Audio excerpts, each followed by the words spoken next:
Welcome to Straight Up Dog Talk, a new kind of podcast where no topic is off limits. We're bringing in experts and owners to have the conversations we should be having as a dog community. Each week, a new guest will share firsthand experiences, educational resources, or professional guidance to help you learn and grow along with your dog. You won't get one perspective here, you'll get them all, because every dog is different and every owner is too. You can follow along on Instagram, TikTok, and Facebook at Straight Up Dog Talk, or by visiting www.straightupdogtalk.com. Tune in from any of your favorite podcast platforms. Welcome to Straight Up Dog Talk. I'm Em, and I'm back again this week with another amazing guest. This week, we have Kim Brophy from Legs Family Dog Mediation Education Center. How are you doing today, Kim? I'm doing really good. How are you? I am doing great. I am so excited to talk to you.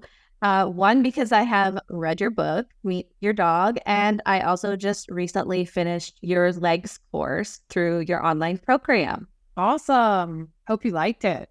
I loved it. I think that your course is the perfect combination for somebody like me who has that veterinary background experience and now is in the training world and is trying to make sense of how you put the two things together. And I feel like your course and your book really does that. I think my favorite part is the part where you break down every breed into their categories and describe the traits and the behaviors that go along with those. And it was so funny because I have a border collie. And when you got to that section and you're listing off, looking for triggers, barking at nothing, chasing their tail, and I'm going, yep. I thought like he checks all the boxes. And I really thought that it was cool too, because he's 34% border collie, but that's like his main one. And every single one you break down, you're like, at the very end, you say, or breeds with 30% or more of this mix in it. And I just thought that was so cool because it really helped me make a lot of sense about the dog that I had. I thought that I was just getting this American Eskimo border collie mix that had, maybe a Jack Russell for a mom. And I did the DNA breakdown and I went, oh my, this is not what I thought it was. He's got kind of a crazy mix. And one of the most random mixes that he has in him is Shar-Pei. Completely out of nowhere. I was like, I would have never guessed that. So I thought that it was really neat that I was able to learn more about him and his funny little quirks, just specifically by going through your course and learning that much more about breeds. I mean, I know a lot about breeds, but I know about them physically, medically. So learning about them genetically, it's something that's not really taught in the veterinary world because we don't really worry about behavior there, right? We talk about their physical health and their shape of their body and how their mouth and their ears and their tail. We don't talk about their behaviors or what we should expect in how they are going to train or how they're going to listen, because that's not part of our job there. But as a trainer now, it is part of my job. So I took your course and there are so many things in there that are so valuable. But I have to say, I think that my favorite thing was the video of you with the dog in Mexico on the streets. And I just thought, what a neat experience, because we've had a couple of people come on the podcast and talk about experiences that they have had with wild dogs or street dogs, and they have not, unfortunately, gone as well as yours did. So why don't you tell everybody a little bit about what Legs is, because I'm sure everybody is like, what is Legs? And what you teach and why it's important that every dog owner know about this. Yeah, sure. Well, first of all, just funny aside is I'm excited I get to go back to that same town in Mexico, Valle de Bravo, in August with Sue Sternberg, who's going to do a street dog observational, educational kind of experience. And my dear friend Darwin Angular lives there. And he and Sue said, Kim, please come. So I get to go in August and be part of all that and get to present a little bit as well. And hopefully I will get to see that awesome same dog, but who knows? But it's so fun to get to do that for those who are interested in street dogs. It's something worth looking into. We can learn so much from these animals, which can kind of bring me to answering your question. So, I think we all forget, like when we were raised in the United States or a developed country like the United States, where most dogs these days are kept as pets in kind of modern pet conditions as we know them now. We forget that 80% of the dogs on the planet are still living as free-range animals, cohabitating with people to various degrees, but they still have the autonomy to kind of follow all of their instincts and to meet their own needs behaviorally, psychologically, emotionally, socially, all of those kinds of things like any other animal that's not captive would.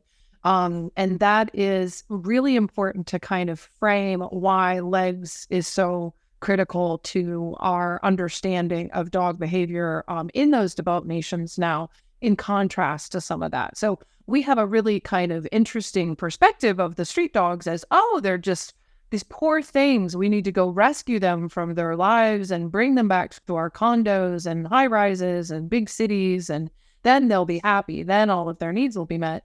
And there's a really interesting set of assumptions around that like a dog is by definition a pet, first of all, and that their place, if we're thinking about their natural place or any particular species on its niche in the world, right, in a given ecosystem, is in our living room. And that's not actually true for the vast majority of dogs on the planet. And I think that misunderstanding has led to so many of the cyclical problems that we're experiencing with pet dog population these days, because that misunderstanding is leading us into a lot of malpractices that are common, that we just keep repeating because they haven't been kind of widely challenged until as of late.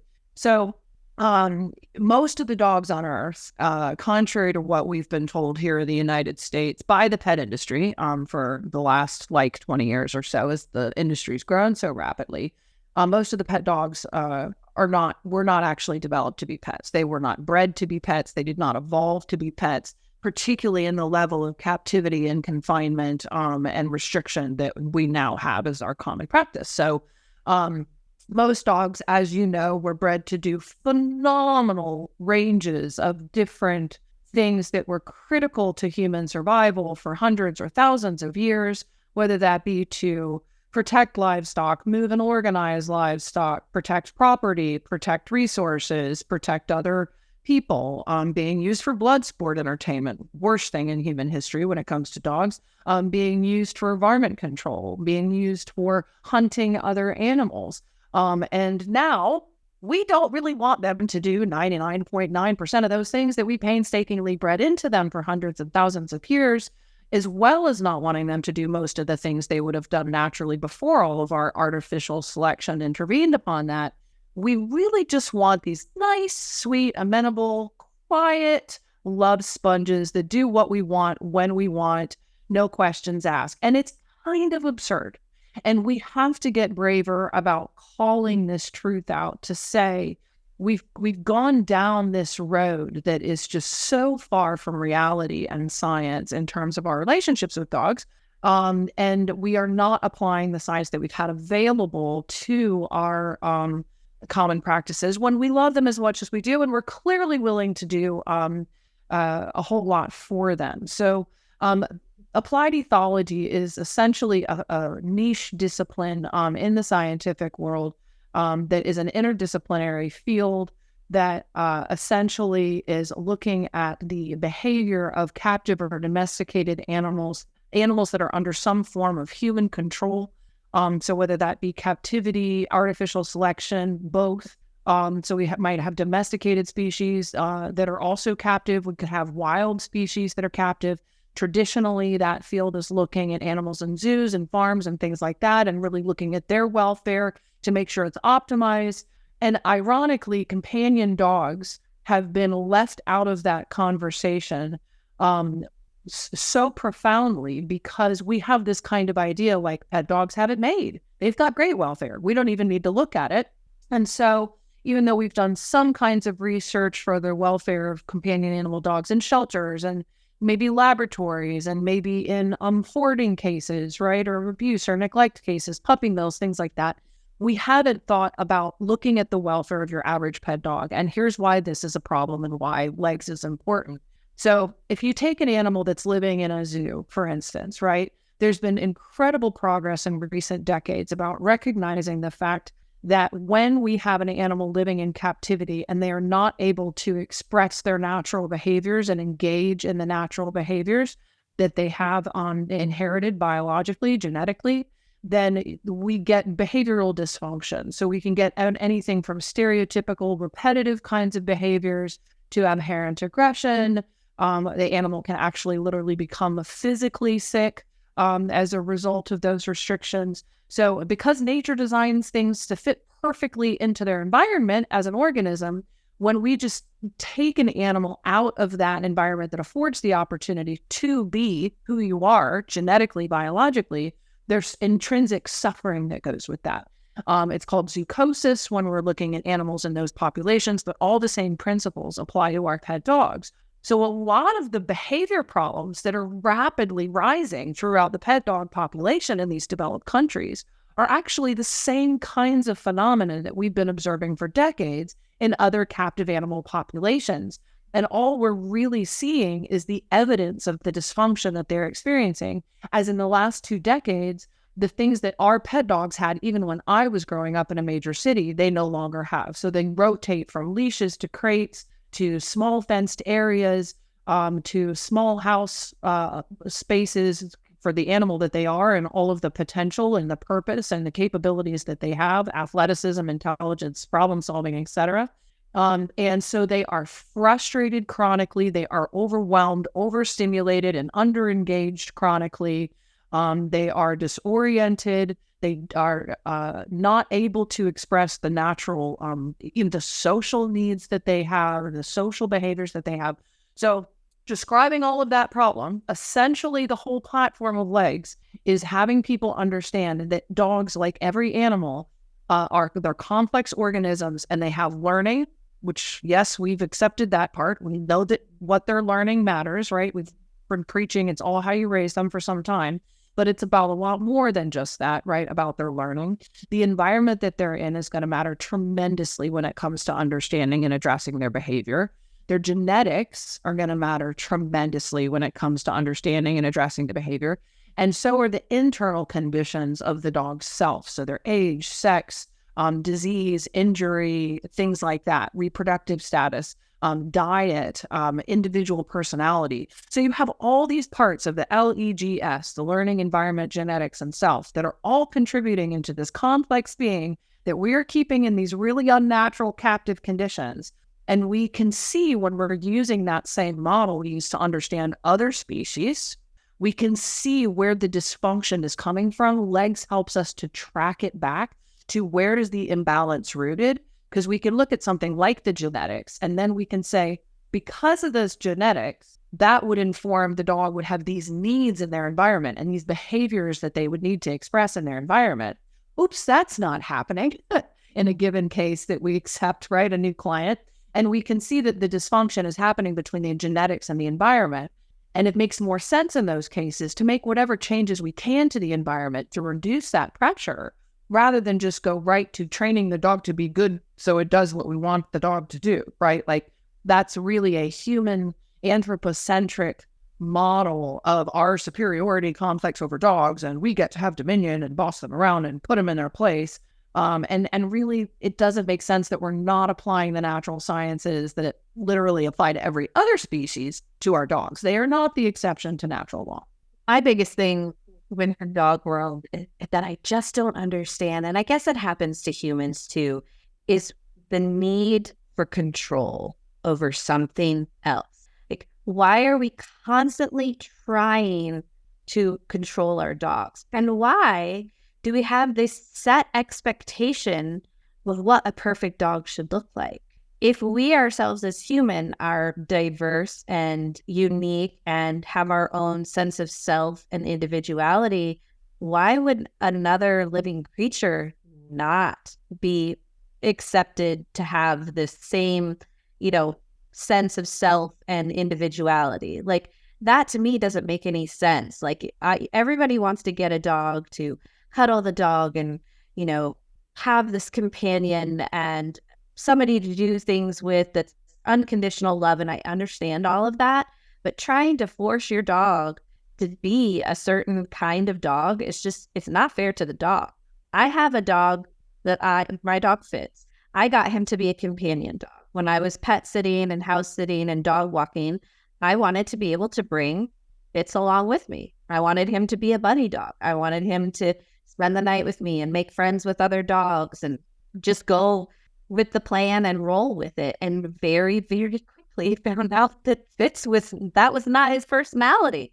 He is dog selective. He did not want to be in places that he didn't know. He didn't want to be around other dogs. He didn't want to, engage in play activity the way that other dogs were playing.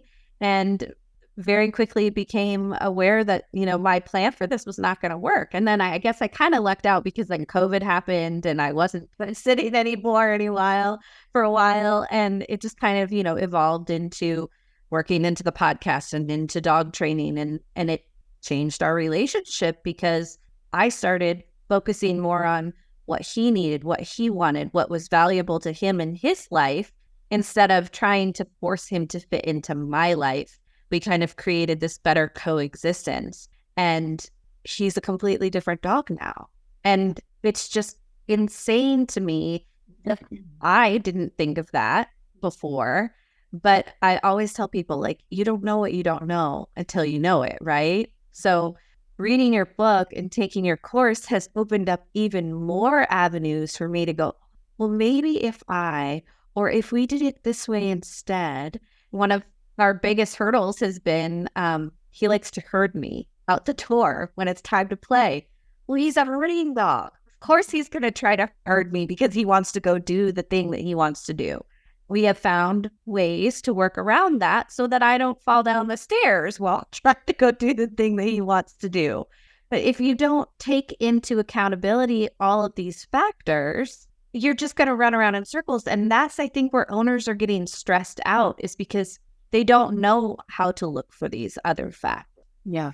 Yeah. And I think, what you describe is such a common experience. I mean, I've myself had that experience coming into this profession and, and periodically throughout, because you keep getting in your head about like what the narratives are in the pet dog world. And we have all been conditioned by very effective marketing in the pet dog industry for some time now, which we all then should take some collective responsibility for as dog professionals, and really think about, like, how have we created this public concept that is so widespread that you absolutely get a dog in your life to meet what goals and expectations you have. And then if the dog doesn't get on board, you go through whatever means necessary to get them on board to align with your expectations. Like, when you say it out loud, it's really wild that is actually the common perception among the most educated among us, And it is so wild. It's really weird, right? Like, it doesn't actually make any sense at all. And yet, like, we all can succumb to it. And I do think your point about control is really interesting. I think that there's some historical reasons that we ended up this way with dogs. Because of some religious and historical roots. We have felt for some time like we have dominion. We were granted the right to do what we want with other animals. I hope that has been tossed out at this point, and that people realize we are all animals sharing this planet together, and that we don't have any more fundamental right to just principally exploit other species than any other species would. And yet I think with the dogs, there's something about the ease with which we can exploit them, and the way that dogs respond to us that kind of reinforces our continuing exploitation to whatever ends we find amusing or satisfactory. And so like one of the things that I think is so important about legs is that it teaches us to step back and look at that whole animal before going right to, great, how am I going to train him? What am I going to train him to do? How quick can I do it? Right? It tells you, hold on. Just because you can doesn't mean you should, because it is so invasive to have behavior modification plans, put in place for a dog. It's so invasive to train. That doesn't mean you shouldn't do it. It means you should do it thoughtfully, deliberately, delicately, with great intention. And we want to always make sure that we are doing our part, which I don't think has really been emphasized enough. Like, what is our responsibility? We're their captor. That sounds like a terrible model. It is the reality of the situation for most pet dogs. They do not have the choice of what to do with their own life, their friends, their activities, their purpose, fulfillment, whatever, relief from stress, pressure, discomfort. So because we have all that power, and we have the power in our ability to be able to create behavior change because we've hacked how learning works, we have to make sure that we are taking responsibility to meet their needs, to say, because of your legs, what is going to help you feel balanced and healthy and fulfilled and relaxed and not pressurized in coming apart at the seams.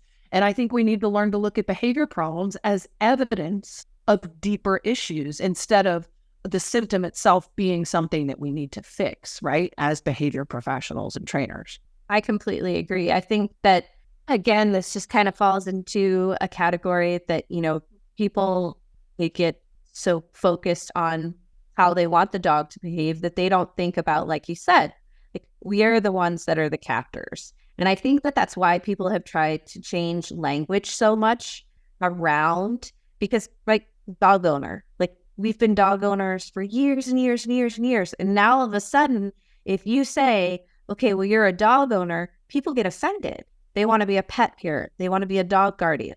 Okay, that's fine. We can change the language, but that does not change the situation or the reality of the situation, that we have taken something that used to be a completely wild, self-functioning creature and brought it into our home. And yes, they are usually totally fine with it because they don't have to fight for food. They don't have to look for food. They don't have to deal with, whatever situations socially that they normally would have had to deal with out on the streets, because they do kind of in their own way have it made, because they have a safe place and they have regular food. But safe place and regular food doesn't fulfill all of the wants and needs. I mean, even as a human, right? Like, we're curious. We want to learn more. We want to go to movies. We want to go out to dinner and have friends and go to the farmer's market or whatever it is that our interests are, read a book. But we don't think about, well, maybe my dog would like to be out in this field and chase rabbits, or maybe he would like to be outside and play fetch 4 or 5 times a day, or maybe he doesn't like walks, so we can start doing an agility course in our backyard instead. We don't think about those things. When our dogs start acting out, we immediately go to, well, no, what's wrong? How can I fix this? What can we do? And like you said, how fast can we do it? Why is it about fast? Why isn't it about right? Why isn't it about taking the time to get to know this dog and how they best learn, and building the relationship between us and the trust between us? And if it takes however long, it takes however long, because ideally you should be building that relationship and working those skills and helping them, exist in a peaceful, united front with you for their entire life, not just the short bit of time that's an inconvenience for you. Mm-hmm.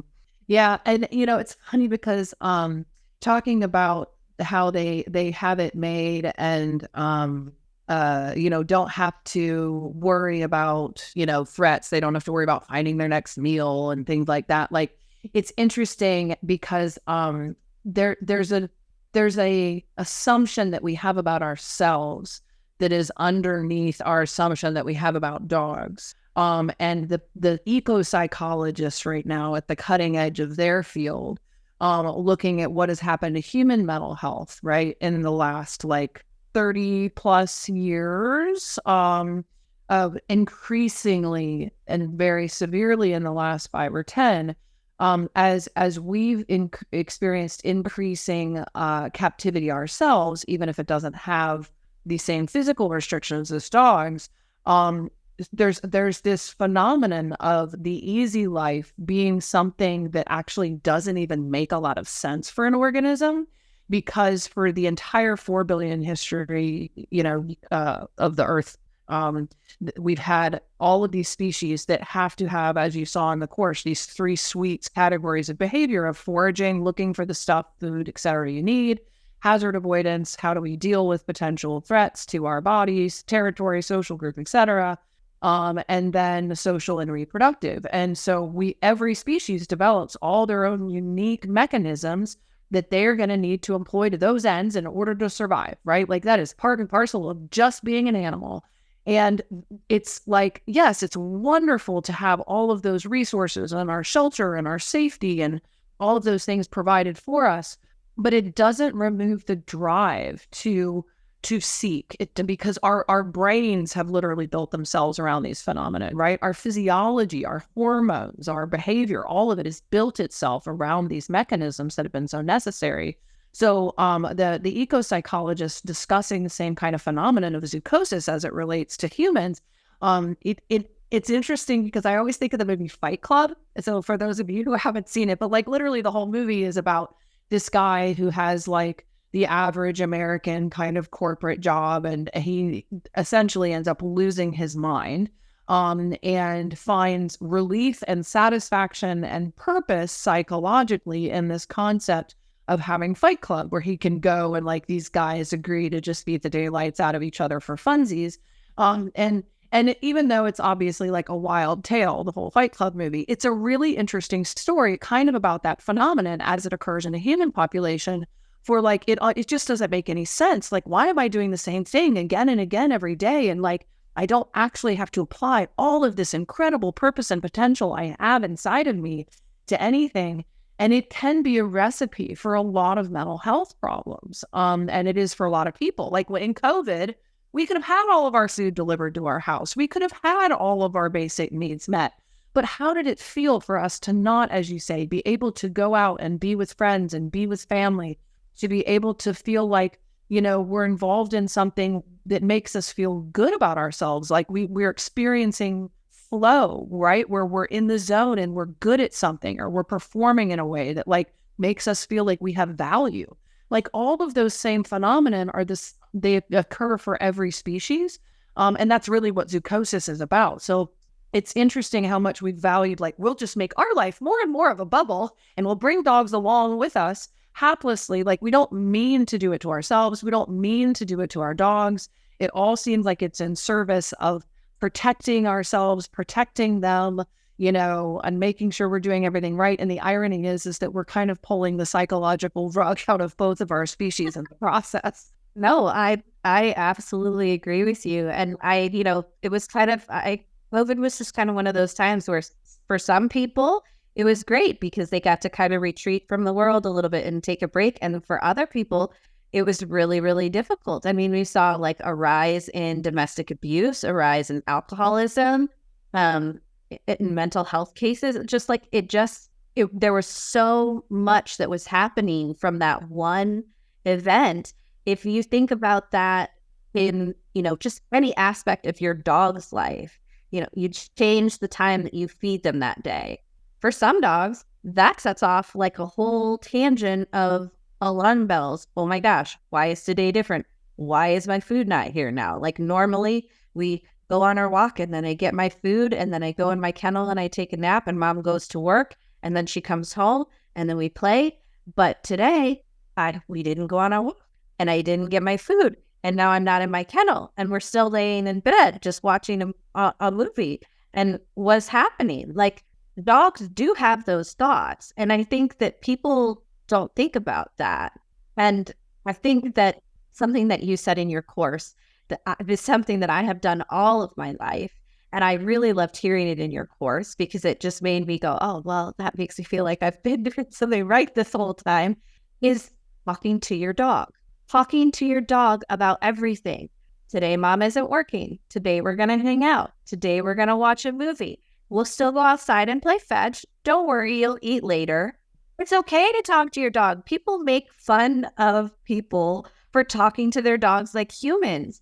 But if somebody didn't explain something to you and you just had to follow them around everywhere, wouldn't you all of the time be wondering, like, what the heck is going on? And maybe they don't understand every word, but the more you say things over and over and over again, the more dogs pick up on them and understand them. If that isn't evident through how they behave after we start training them, I don't know what else to tell you. So yes, to your dogs, tell them what's going on. Pump them. Let them know that it's going to be okay. And if you're having a moment where you're stressed out, separate yourself from your dog. Take that minute to get away so that you don't put that feeling on your dog, first of all, because they're not responsible for it. And second of all, like, take a minute for yourself. Calm yourself down. Go back to your dog and say, okay, I'm sorry, just needed a second. Start over. I think that if people who are so focused on being kind to our dogs and giving our dogs a say and giving our dogs, all these rights and privileges and whatever other words you want to use here, should just sit down and think about having a conversation with their dog. Just start there. The nicest thing you can do to your dog is say, hey, this is how it's going to be. And then work towards that with them. Yeah. Yeah, I think that the whole talking to your dog thing, it's interesting because we do kind of all act a little embarrassed, and I think all of us talk to our dogs more than, we would historically admit to each other. But all it is classical conditioning, right? Really, dogs have evolved. They've co-evolved with our species. So they already are predisposed to having so much more awareness of our facial expressions, our body language, our tone of voice, all of that. And that's all been well documented.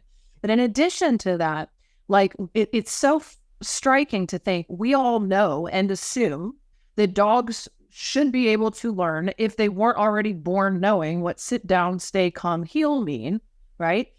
As if, of course, they can understand it and they should already be doing it, even though I haven't taught them what that word means.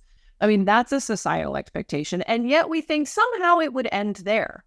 Those are the only words that a dog would possibly be able to understand, even though anecdotally we all know, we figure out we have to be, careful about saying the word walk around the dog because they're eavesdropping, or hungry, or where's your ball, or, do you want to go play with your friend or go to the park? We all know dogs have been picking up on that stuff forever. It's just classically conditioned words or phrases, sounds, etc. And so in the same way, we can be intentional and deliberate raising a toddler. We can be intentional and deliberate talking to our dogs and narrating life as it's unfolding, because we do have to remember we've brought them into this modern 21st century world. They don't have a point of reference for what a lot of the stuff is. So unless we create some type of explanation around those things where we're using the same phrase again and again in a certain situation, even if they can't conceptualize it the same way, then our dogs are going to stay in the dark about it. So one of my great favorite examples of that is people exercising, right? In nature, nobody exercises because everyone's busy saving all their energy for those 3 categories of behavior you're going to need the energy for: finding stuff, avoiding and dealing with hazards, and then, all your social and reproductive energy needs, right? Those things take energy. You can't be wasting it. So the fact that people go running down the street full speed or jogging or whatever, not chasing or being chased by anything, it doesn't actually make sense to a dog. So something as simple as the concept of exercising, right? Or jogger or whatever. So naming something like that for your dog while you demonstrate that you're perfectly comfortable with this person driving or running by, that can make your dog feel so much better rather than, why is this person chasing us or running right towards us or something? And so, being deliberate, being purposeful, making sure that we're putting in all of that invested time and energy in answering their questions and creating more predictability in this world, and giving them as much agency in that process as we can as well. Well, and to your point, the societal expectation that our dogs just know what sit is, know what down is.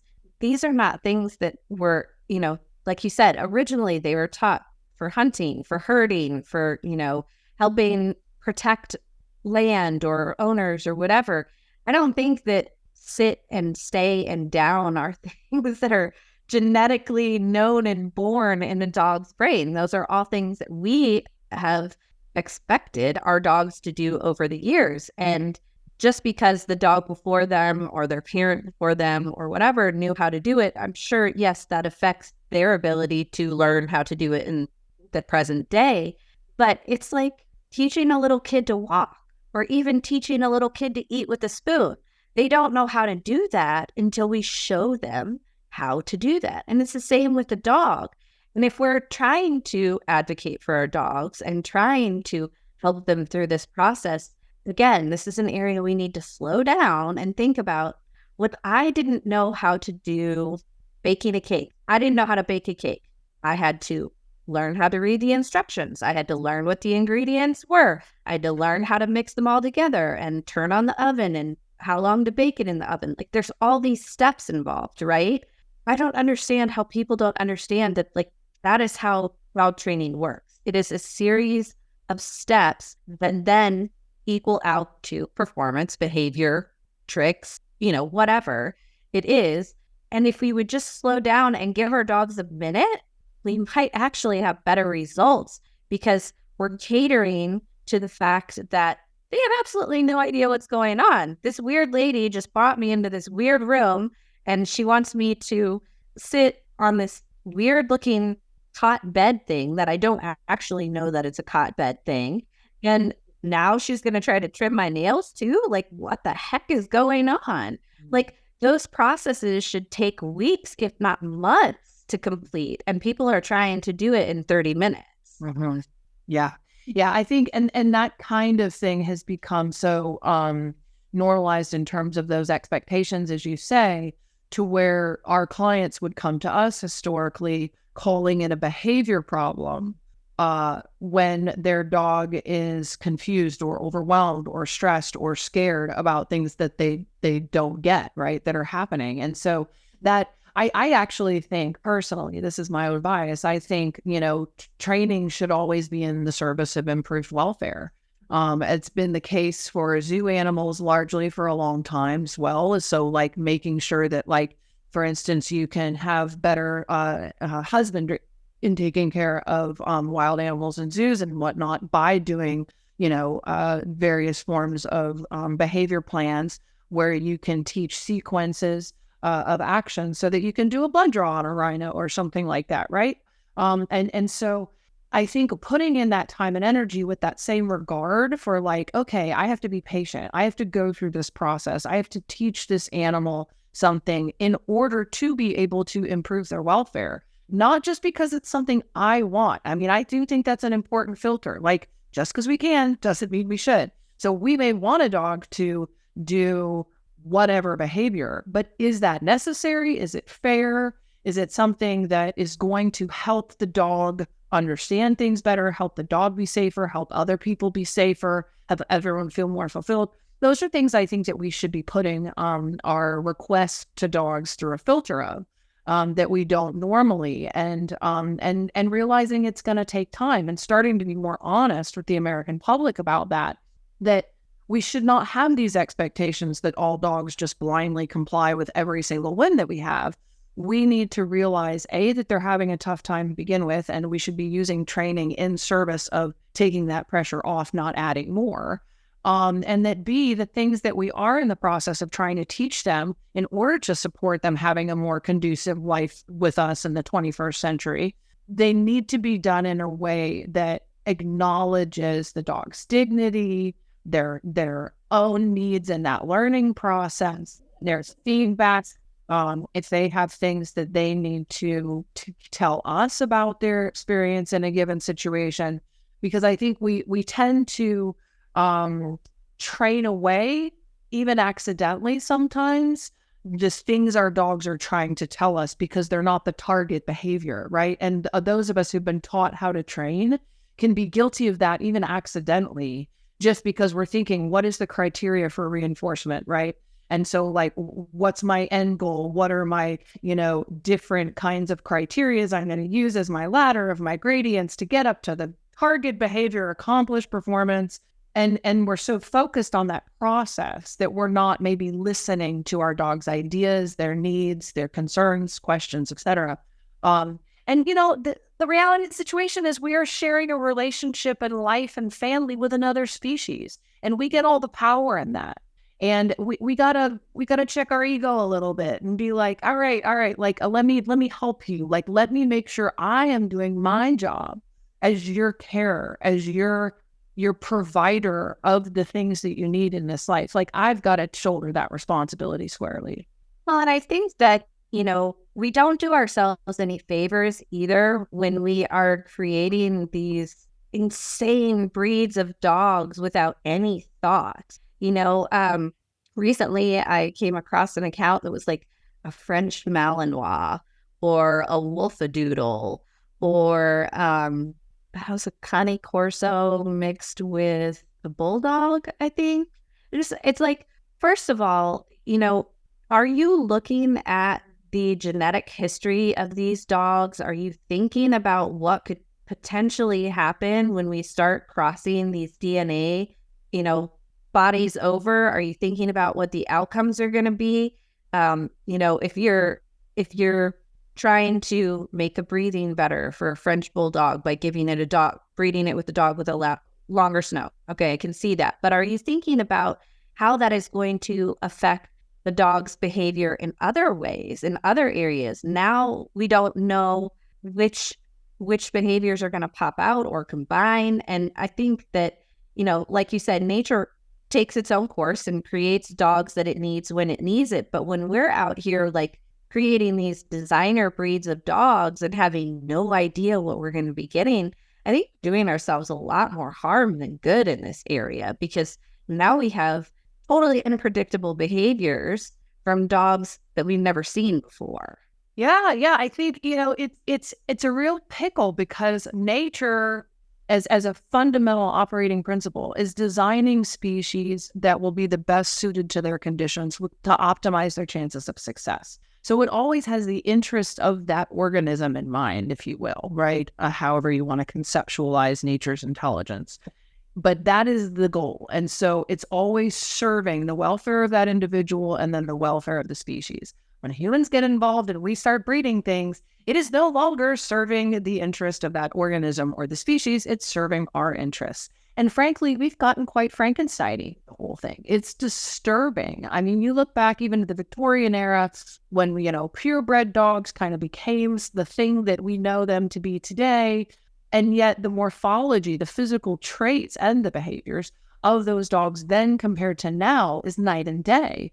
I mean, what we've done to the length of limbs, the, face structure, making dogs whose brains literally don't fit anymore, right? With syringomyelia, that's like common in things like Cavalier King Charles Spaniels and other brachycephalic breeds and stuff like that. And we're doing it again and again, even though we know the consequences, right? Dogs that can't breathe on their own, dogs that can't, cool on their own, dogs that can't reproduce on their own, right? Like, we really should be wondering, is this a good idea? But we just keep doing it because we think the results are cute and interesting and pretty and whatever.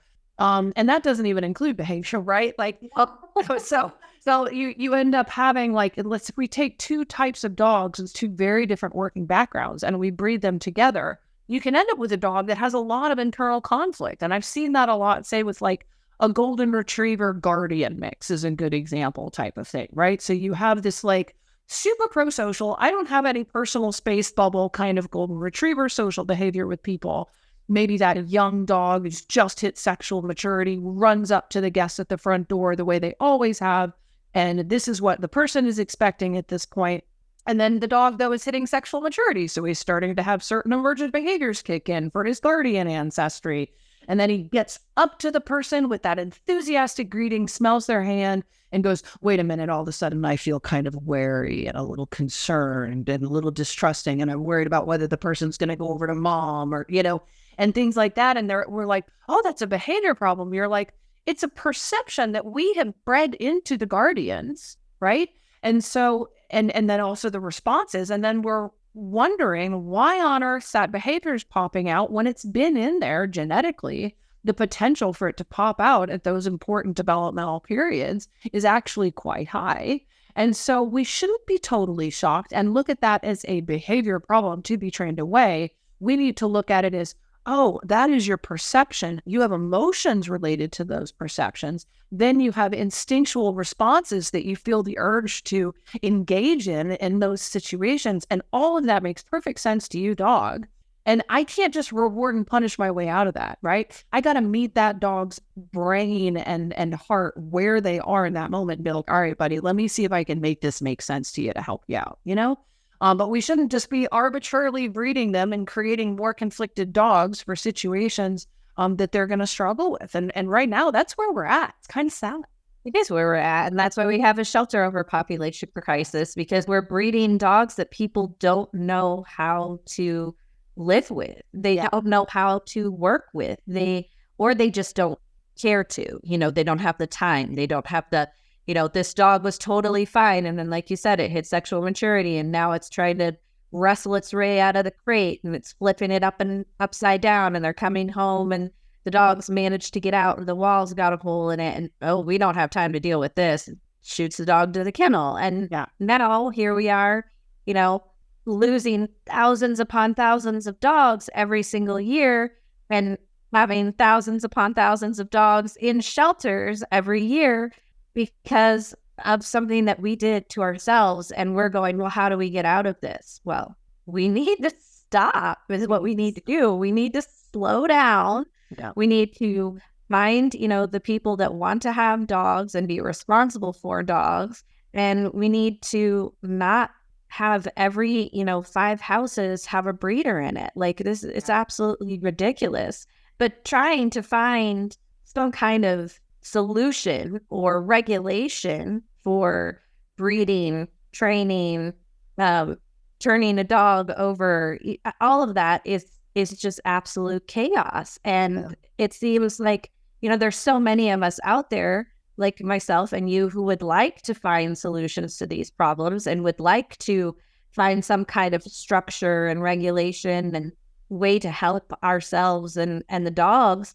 But it's so hard to get anybody to do anything about it. And, you know, getting into the political side of things with it, it's a complete mess. And it's almost like, how do we even get started if we can't even agree on some basic things like, you know, how we treat dogs in general? Yeah. You know, I think we are just chasing our tails, you know? I mean, the shelter overpopulation is a really great example of a symptom that is screaming for us to appreciate and ask, what is underneath that? Like, why on earth in a dog-loving culture would we have millions of dogs euthanized every year who were unwanted and living in shelters? Because the cycles of misunderstanding are not stopping. People go, oh, well, that one must have been a lemon. And then they give them up and then they go get another one and they repeat it again and again and again, because the same fundamental flawed assumptions and practices are at the heart of it. And so, like, until we have a reckoning, literally, in this industry and our entire pet-loving society, I think things are actually slated to get a lot worse. I feel like I'm inspired at the possibility of that paradigm shift having actually begun, as I see some of the shifts that have happened in the last few years with some leaders in our industry who are changing the narrative about things. But we all have to take some ownership of that, right? Each one of us who not only works with dogs, but who really loves dogs has to be a person who's willing to help break that cycle when we're talking to our neighbors and our family members and our colleagues who make statements that are just kind of unchecked assumptions without being aggressive and cruel to each other, because Lord knows we have enough of that going on. We literally say, well, you know, one of the things that like could be going on there is this, or maybe it's that these things are kind of needing to be checked out, or maybe it's because the dog's needs aren't being met, or maybe, you know what I'm saying? Like, without being cruel, because again, you don't know what you don't know. So we've all been kind of conditioned within this pet culture narrative about who a dog is, what their lot is, what they're supposed to do. And then we've got these two different routes that have developed in the field about how you're supposed to get them there. But the ironic thing is that both of those narratives aren't really asking the most important question either, which is, why are we having so many behavior problems in the first place? What is that about? What is the ultimate underlying dysfunction that is making them have behavior problems, as opposed to how do we basically train the behavior problems away, the evidence of our dog suffering and dysfunction, Because the ironic thing is when you solve the fundamental problem, the behavior problems go away. Yep, they absolutely do. And I think that, like you said, if we could just figure out how to stop repeating this cycle over and over and over again and find the root cause here and educate owners on how to, get to these better places with their dogs, understand their dogs, meet their dogs, and meet them where they're at and appreciate them for the individuals that they are, we're going to see a lot of change. And I think that you're right. I think that we are to a point where people are wanting to learn. They are getting curious. They do want to understand why this is happening and, try to help their dogs in these new ways. And that's, kind of what this podcast is here for, is because we're trying to tell people, hey, look at all of these resources we have for you. Look at all of these questions you could ask. Look at all of these people you can talk to that can help you learn so much more about your dog. And that is absolutely why I wanted to have you here, because I think that you and I have just started a really good narrative. And unfortunately, we are running out of time, but I would love to have you come back and continue this conversation with me, if you don't mind. Oh, I'd love to.